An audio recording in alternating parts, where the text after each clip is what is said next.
జగన్మోహన్ రెడ్డి గారు పేదల పక్షపాతి అని చెప్తూ ఉంటారు. ఆయన పక్షపాతి కాదు, కక్షపాతి అని ఇవన్నీ చూస్తూ ఉంటే క్లియర్గా ఎవిడెన్స్తో సహా ఇక్కడ ఉన్నాయి.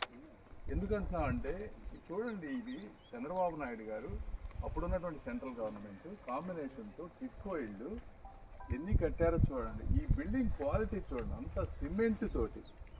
అంటే పేదవాళ్ళకి ప్రైవేట్ హౌసెస్ ఎలా అయితే కడతారో అంత క్వాలిటీ తోటి 40 అడుగుల రోడ్లు వేసి మంచి ఇంటర్నేషనల్ క్వాలిటీ ఉన్న కంపెనీస్ కాంట్రాక్ట్ ఇచ్చి కట్టే వాటిని కనీసం ఇవ్వకుండా వీటిని ఇట్లా పాడుబడ్డ బంగ్లాలాగా తయారు చేస్తారు.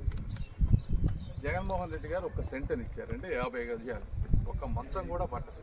ఈ ఇళ్ళు మినిమం 300 గజాలు. 300 గజాలకి ₹1 కూడా తీసుకోలేదు. 500 రూపాయలే వాళ్ళు కంట్రిబ్యూట్ చేయాల్సింది. అదే 400 గజాలు ఉన్న ఇళ్ళకైతే కొంత ఒక 50,000 ఇంత ₹1,00,000 వాళ్ళని ఇవ్వమన్నారు. అందులో జగన్మోహన్ రెడ్డి గారు ఎలక్షన్ ముందు వచ్చినప్పుడు ఆయన గవర్నమెంట్ వస్తే 50% సబ్సిడీ ఇస్తా అన్నారు.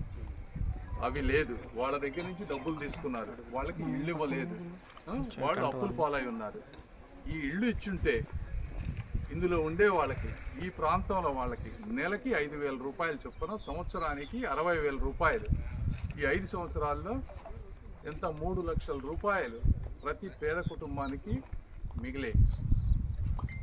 ఉట్టిగా ఇట్లా పడేసి కూర్చోబెట్టారు. ఇన్ని లక్షల రూపాయలు వాళ్ళకి నష్టం జరిగే విధంగా. మరి ఇక్కడ ఒక పండగ వాతావరణంతో పిల్లలంతా ఆడుకుంటా కుటుంబంతో చక్కగా ఉండాల్సిన ఈ ప్రాంతాన్ని మీకు ఏ కారణంతో ఇవ్వలేదు? అసలు మీరు మనుషులేనా? మీలాంటి వాళ్ళకి మళ్ళీ ఓట్లు అడిగే హక్కు ఉందా? ఇది చూసేవాళ్ళు అందరూ ఎక్కడ, మీరు దేశ విదేశాలు ఎక్కడ ఉన్న వాళ్ళంతా చూడండి. ఈ దుర్మార్గం ఎంతటి దుర్మార్గం అంటే, కేవలం ఒక వ్యక్తికి పేరు వస్తుందని చెప్పి కొన్ని వందల మంది పేదల జీవితాలని ఎలా ఆడుకుంటున్నారో మీరు చూడండి. ఇది పరిస్థితి, ఇది దుర్మార్గం. అందుకే మమ్మల్ని వీటిని చూస్తూ ఉంటే మా కడుపు రగిలిపోతూ ఉంది.